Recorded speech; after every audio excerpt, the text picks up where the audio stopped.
ओम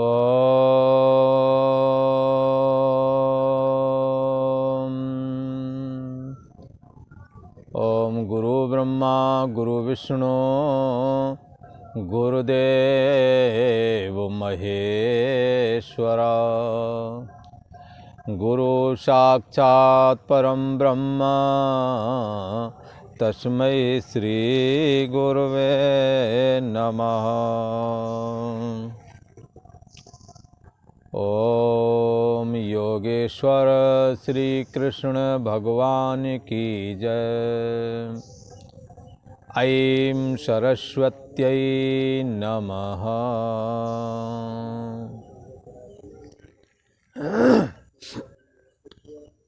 ओम शांति शांति शांति।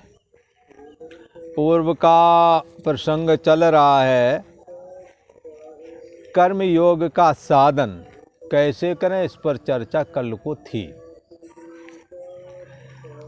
आज उसी प्रसंग को आगे बढ़ाते हुए चर्चा करते हैं। भगवान श्री कृष्ण कहते हैं, आरुरुक्षोर मुनेर योगम कर्म कारण उच्यते, योगारूढ़ तस्यैव समा कारण उच्यते। यदि योग में आरूढ़ होना है, कर्म योग में आरूढ़ होना है, तो फिर क्या करें? कर्म छोड़ दें क्या? नहीं, कर्म करेंगे तभी कर्म योग में आरूढ़ हो सकते हैं, छोड़ने से नहीं हो सकते। इसलिए यहाँ कहा कि योग में आरूढ़ होने की इच्छा वाला ये पुरुष है, ये सन्यासी, ये मननशील पुरुष है, योग की यदि प्राप्ति करना चाहता है तो इसे निष्काम कर्म करना योग्य है, इसे करना ही चाहिए। यदि निष्काम कर्म योग में उसे सिद्धता हासिल हो गई, अगर निष्काम कर्म योग उसे सिद्ध हो गया है, तो उस योगारूढ़ पुरुष के लिए फिर क्या करना है? आगे केवल संकल्प का त्याग कर देना है। किस संकल्प का? सर्व संकल्पों का। मन में कोई संकल्प नहीं उठने देना है, जिसके लिए गीता में पहले कहा है कि आत्म संस्थम मना कृत्वा न किंचिदपि चिंतित। फिर कुछ भी संकल्प नहीं उठने देना, किंचित मात्र भी। और उसी के चिंतन में स्थित होकर के स्वमस्मि इति ऐसा भाव जगा करके निर्विकल्प हो जाना चाहिए। निष्काम कर्मयोगी वाले को जब वो निष्काम कर्मयोग में उसकी पकड़ मजबूत हो जाती है, जब उसे कामना रहित, फलाकांक्षा रहित होकर के कर्म करने में उसका दिल लगता है, अपने कर्म दूसरों के कर्म भी करता है, ये तो बाहर के। फिर साधना भी जो भी करना है वो कामना नहीं रखनी, संकल्प नहीं रखना है। फिर जब साधना की जाती है, साधना में क्या है? जप तप, जप आदि करना, तप करना, स्वाध्याय करना, शरीर की शुद्धि के लिए स्नान करना, गंगा का स्नान करना,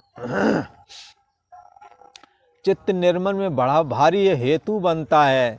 सारे पाप खत्म हो जाते हैं गंगा जल के स्नान से और चित्त निर्मल हो जाता है। योग में आरूढ़ होने में बहुत बड़ी सहायता मिलती है, मदद हो जाती है। इसलिए गंगा तो दर्शनात् मुक्ति। यदि नहीं नहा सकते हो तो स्पर्श कर लो, चरण स्पर्श करो गंगा माता के। और यदि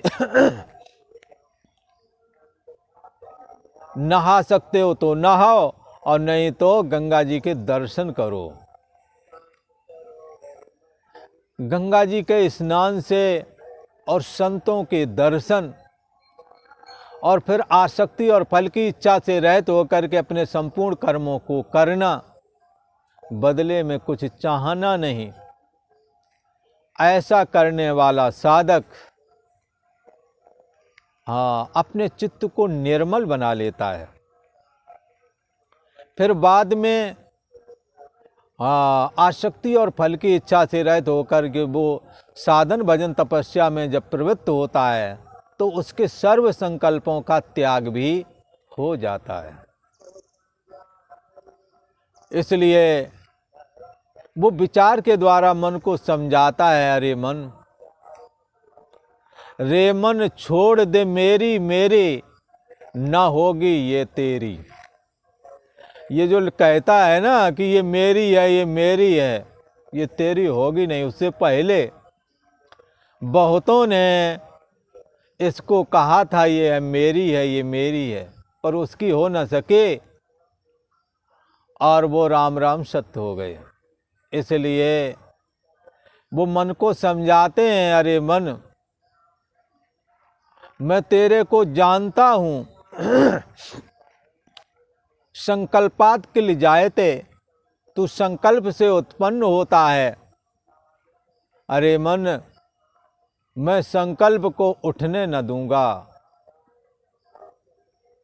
क्योंकि संकल्प उठेगा तो तू कोई न कोई काम हमसे करा ही लेगा।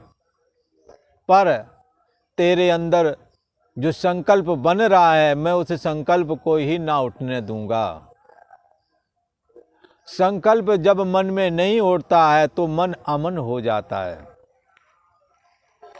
इसलिए यहाँ कहा, योगारूढ़ पुरुष के लिए सर्व संकल्पों का अभाव होना मांगता है।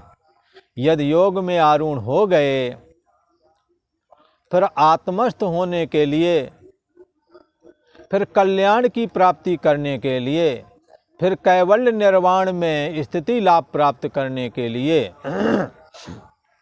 समः एव कारणम उच्यते, फिर तो ये संपूर्ण संकल्पों का त्याग ही होना जरूरी है।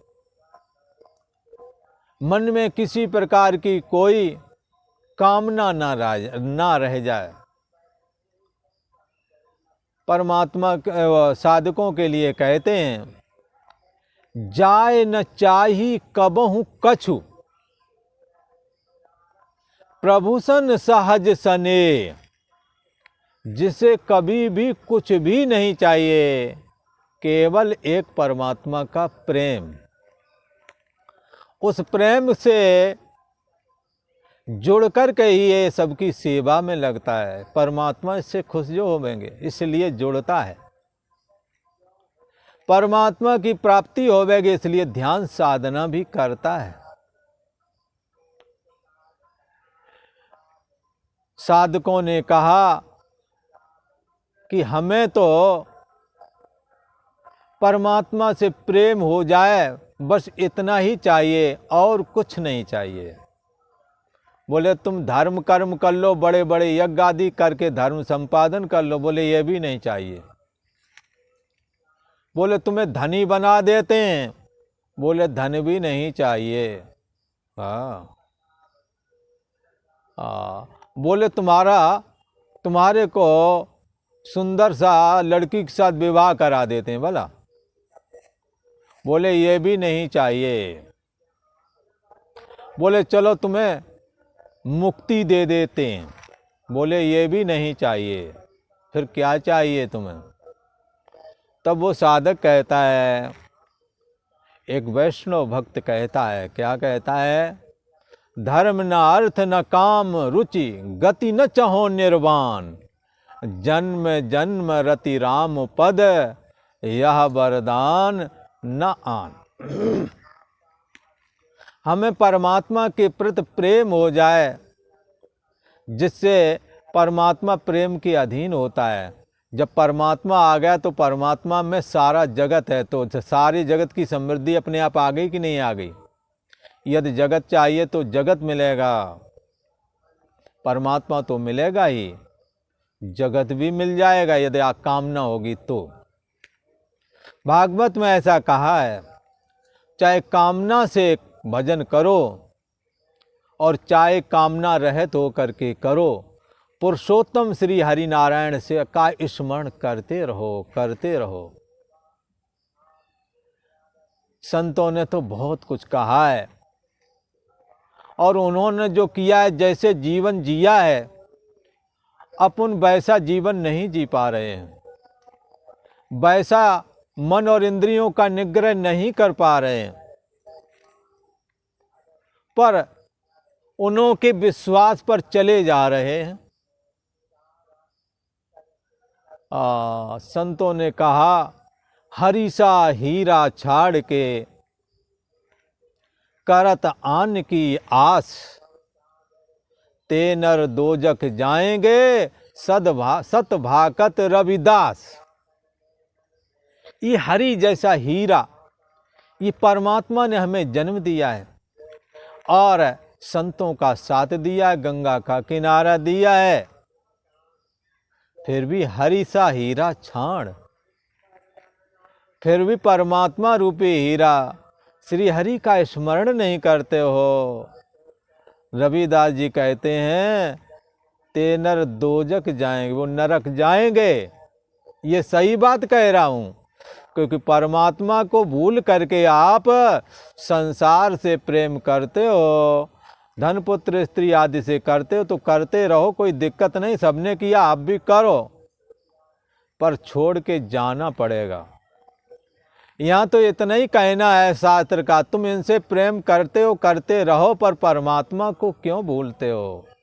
न हरि भूलो न जग, न हरि भूलो न जग छोड़ो, कर्म करो ऐसे जिंदगानी में, जैसे कमल रहता है पानी में। आपको इस संसार में रहना पड़ेगा, सबका पालन पोषण करना पड़ेगा, सारे दायित्व निर्वाह करने पड़ेंगे, पर इसी के बीच में आप जिससे आपकी बनती नहीं, उसका द्वेष का चिंतन चलता ही रहता, उसके लिए कोई आसन नहीं लगाते हो, न माला फेरते हो आप भला। इसी प्रकार जिससे आपका प्रेम है, उसको याद करते रहते, स्त्री पुरुष का, पुरुष स्त्री का याद करते रहते, दोनों लोग कोई आसन नहीं लगाते, कोई माला नहीं जपते, बगैर माला के जप चलता रहता। क्या ऐसा हम भगवान के प्रति भी कर सकते हैं क्या?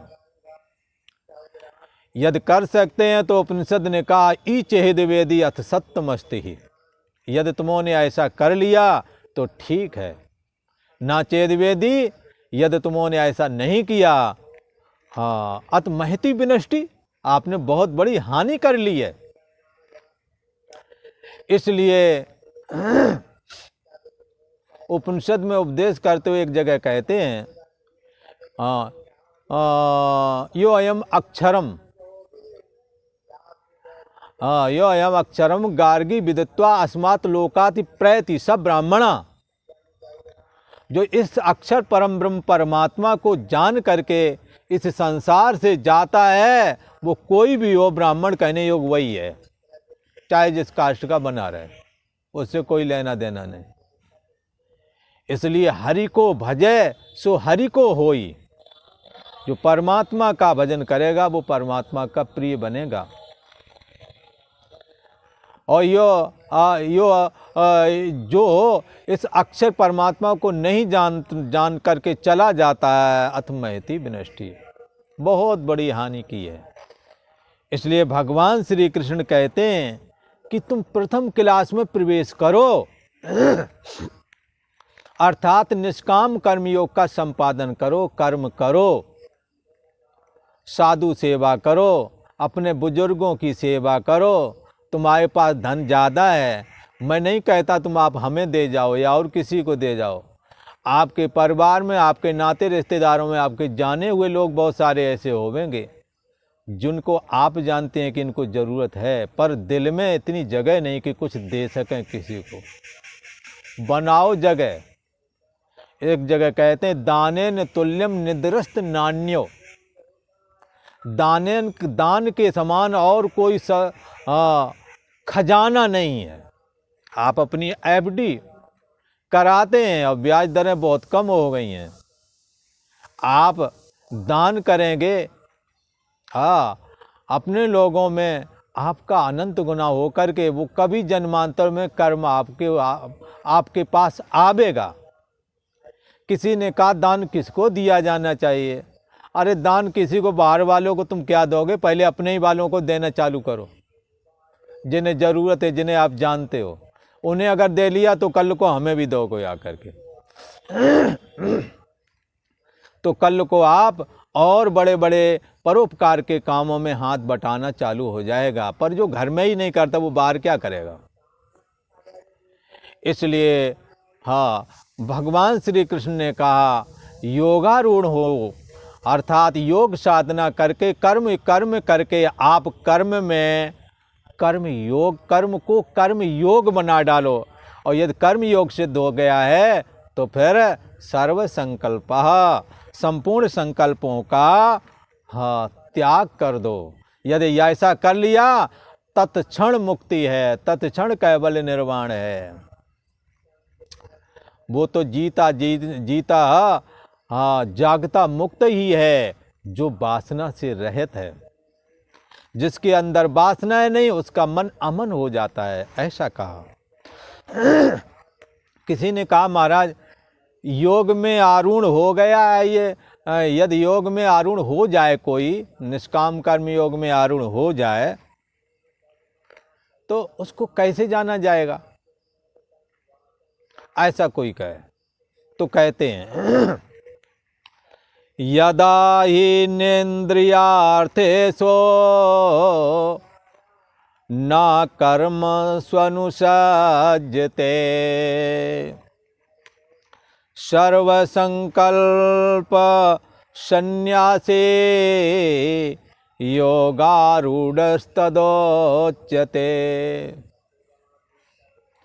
जिस काल में ये साधक, ये अपने ऊपर ये मीटर है, थर्मामीटर, इसको नाप लो, अपने चित्त की स्थिति क्या है इससे नाप सकते हैं हमारी स्थिति बनी या नहीं बनी।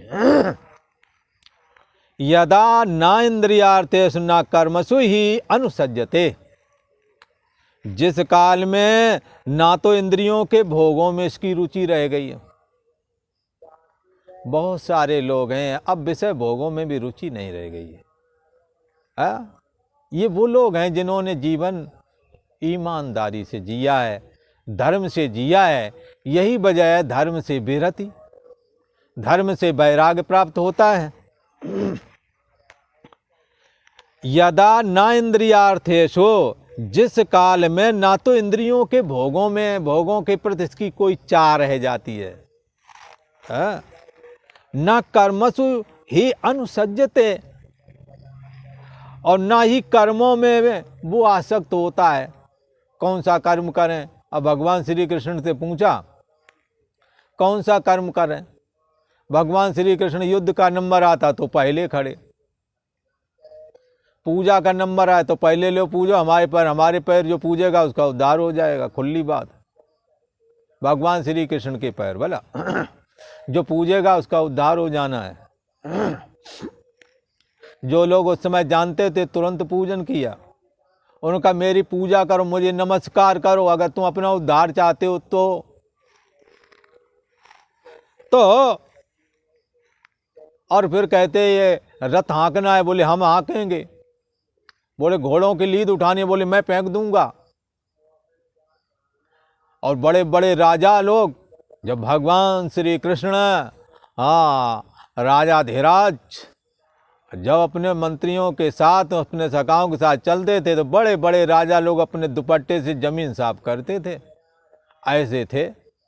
पर कर्म ना अनुसज्जते, कर्म में आसक्त नहीं थे। कर्म कोई भी आ जाए उसमें कोई संकोच नहीं है। अर्जुन का रथ हाँका, घोड़े की लीद उठाई, घोड़े घायल हो जाते तो उनके बाण निकालते थे। फिर ये जो ब्रह्म सरोवर कुरुक्षेत्र वाला जो है ना, इसका दर्शन करना चाहिए। जिन्होंने नहीं किए उनको इसके दर्शन जरूर करना चाहिए। बड़ा पवित्र स्थान है। उसमें जाकर घोड़ों को पानी पिलाते थे, उनको सहलाते थे, पीठ पर हाथ फेरते थे। जो एक किसान करता है वो सारे काम भगवान श्री कृष्ण करते थे। और पत्तल उठाने का नंबर आया, भगवान श्री कृष्ण का ये काम मैं करूंगा। हम आपको इज्जत का लगेगा, हमारी इज्जत कम हो जाएगी। वो जगत के ईश्वर हैं, उनकी इज्जत नहीं कम होती है। किसी कर्म में आसक्ति नहीं है। जो आया काम सम्मुख आया उसको कर डाला। जबकि उनको सेवकों की कोई कमी थी क्या? जिस काल में ये इंद्रिय के भोगों में आसक्त नहीं होता और ना ही कर्मों में आसक्त होता है कि हमें यही कर्म चाहिए, हम इतने पढ़े लिखे हैं तो हमारे को यही कर्म चाहिए। ठीक है, अपने ऑफिस में वो कर्म करो, पर जब घर में आ जाओ तो घर में आने के बाद अधिकारी वाली चादर ओढ़े हो ना, वो वहीं छोड़ के आओ। क्योंकि बच्चे तुम्हें अधिकारी नहीं मानते, वो तो अपना पापा मानते हैं और उस तरह से पेश आएंगे नहीं। और इसी तरह परिवारी लोग हैं, वो उसी दृष्टि से देखते हैं जिस दृष्टि से पहले देखते रहे। आप अधिकारी बड़े इज्जतदार बन गए हो, अच्छी बात है, पर उनकी नज़र में नहीं होते, इसलिए उनके साथ उनके जैसा बन के रहो। पर दुर्भाग्य से लोग अभिमान से ग्रसित होकर के फिर आकर उन पर भी तड़ीबाजी दिखाते हैं, लिहाजा आपस में वैमनस्यता बढ़ जाती है। फिर एक दूसरे से बोलना चालना भी ये लोग बंद कर लेते हैं। ये गलत बात है, ऐसा नहीं करना चाहिए। हमें अपनी सुहृदता, अपनी सहानुभूति, अपनी सरलता का त्याग कदापि ना करना चाहिए। सबसे कर लो प्रेम, जगत में कोई नहीं पराया। यहाँ कौन पराया है? कैसी इज्जत, काहे की इज्जत? जब तक वहाँ हो उस हिसाब से करो। घर परिवार में क्यों करते हो? अभिमान लेके बैठे हो, किसी से बोल भी नहीं पा रहे हो, अगले आदमी का भी मन खराब होता है, वो भी बोलना बंद कर देते हैं। बड़े बड़े राम काम हो जाते हैं, एक दूसरे को पता तक नहीं चलता है। फिर पता लगता है कि गड़बड़ हो गया, राम राम सत्य हो गया, उसमें भी नहीं पहुँच पाते ये लोग। जीते जी रिश्तों को तोड़ डालते हैं। रहमन धागा प्रेम का मत तोड़ो चटका। इस तरह से अपने संबंधों को तोड़ो मत, जुड़े रहो। परमात्मा ने तुम्हें ये प्रेम से जो जोड़ा है, जुड़े रहो, पर असंग हो जाओ। ये संबंध तो बगैर तोड़े टूट जाएंगे। आपके बच्चे सयाने होंगे, उनके पत्नियां आ जाएंगे, खुद ही अलग रहना पड़ेगा। क्यों लड़ाई झगड़ा करते हो? जो जितना है उतना एक दूसरे को मिल बांट करके प्रेम से बने रहो। तो वैसे भी मृत्यु आपको अलग करने वाली है, आप क्यों अलग हो रहे हो? हाँ, कोई आज गया, कोई कल गया, कोई परसों जाने वाला है। यहाँ तो चला चली का मेला है। तो भगवान श्री कृष्ण कहते हैं कि जिस काल में ये इंद्रिय के भोगों में रुचि नहीं रह गई और ना ही कर्मों में आसक्त रहता है, और एक सबसे बड़ी बात जो इसने की है, सर्व संकल्प हाँ सन्यासी। सन्यास का मतलब होता है त्याग। सन्यासी घर बार का त्याग करता है, कामनाओं का त्याग करता है, इसलिए उसको सन्यासी बोलते हैं। ये सन्यासियों का मार्ग त्याग का मार्ग है। इसलिए सर्व संकल्पों का त्यागी पुरुष है। अगर कोई है ऐसा, कोई कैसा? फिर एक बात समझ लो, इंद्रियों के भोगों में रुचि नहीं है। जैसा कि पहले कहा ना, धर्म न अर्थ न काम रुचि। अब हमें काम में भी रुचि नहीं कि बहुत सुंदर नई नवेली विवाह वालों का जैसा होता है लोलुपता, ऐसा अब कुछ नहीं रह गया है। ना ही को जो भी कर्म मिल गया कर लिया। भक्तों ने जो बनाया बन गए। भगवान श्री कृष्ण को भक्तों ने जैसा कहा वैसे ही कर लेते हैं। जैसे धन्ना जाट ने उनसे सिद्ध कर लिया, उनको उनकी भक्ति की, पर उनसे खेत जोतवा लिया। बताओ, उन्हें तो नहीं सुन लगे, इज्जत का डर आया, वो आपको आ रहा है। आप बड़े अधिकारी हो गए, इनसे बोलेंगे तो हमारी नाक कट जाएगी। बोला, अभिमान की चादर लिए बैठे हो, घर में आकर के लोग एक दूसरे से मिलकर खुश होते हैं, आप आकर के छाती जला के जाते हो। ये क्या हो रहा है सब? इससे हमें बचना चाहिए।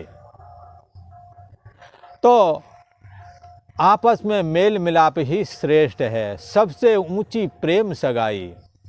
प्रेम में विवश अर्जुन रथ हाक्यो, भूल गए ठकुराई। सबसे ऊंची प्रेम सगाई, प्रेम का नाता हाँ अच्छा है। आपस में प्रेम से रहें, एक दूसरे के काम में आएं। ज़रूरत पर भी काम में नहीं आते हैं और कहते हो ये हमारे भाई हैं, फलाने ढमके हैं। हर जगह जा कर के एक दूसरे की बुराई करते हैं और एक दूसरे के कानों में सबकी सुनने में आता है, छाती जलाते रहते हैं, कभी मिल भी नहीं पाते। इससे हमें बचना चाहिए। भगवान श्री कृष्ण मानो ऐसा हमसे कह रहे हैं। तो जिस काल में इंद्रिय के भोगों में से रुचि नहीं रह जाती है और ना ही कर्मों में, सर्व संकल्प सन्यासी, संपूर्ण संकल्पों का त्याग करने वाला ये पुरुष उस समय योगारूढ़ हो गया है, ऐसा कहा जाता है। वो योगारूढ़ है अगर ऐसा उसकी स्थिति बन गई है तो। एक बार ये गीता का 6वां अध्याय है और 4था श्लोक है, इसका उच्चारण करते हैं और आज इतना ही करेंगे। यदा हीनेन्द्रियार्थेषु न कर्म स्वनुसज्जते सर्वसंकल्प सन्यासी योगारूढ़स्तदोच्यते।